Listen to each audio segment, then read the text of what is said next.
নমস্কাৰ, আজি হৈছে মাঘ বিহু আৰু মাঘ বিহু উপলক্ষে আমাৰ পথাৰত আছে মেজি আৰু মই এতিয়া মেজি জ্বলাবলৈ যাম।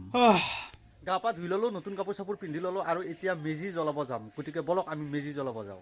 বন্ধুসকল কি ক'ম, মানে মোৰ উঠাওঁতে সোনকালে উঠিলোঁ, কিন্তু মানে উঠি পেলাই গা পা ধুওঁতে ওলাওঁতে অলপ দেৰি হৈ গ'ল আৰু এইফালে যদি আহি দেখা পাওঁ মানে মেজি জ্বলালেই। গতিকে দেখা পাইছে নিশ্চয়, মানে মেজি জ্বলালেই, মানে পথাৰ আহি নাপালোঁ মই আধাৰ পৰাই মানে ভিডিঅ'টো কৰিলোঁ। আৰু যি নহওক মই ওচৰৰ পৰা যাই আপোনালোকক ভালদৰে ভিডিঅ'টো দেখাবলৈ চেষ্টা কৰিম, মানে মেজিটো ভালদৰে জ্বলোৱাটো দেখাবলৈ চেষ্টা কৰিম। গতিকে চাই থাকক ভিডিঅ'টো।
Time ko tuloy yun.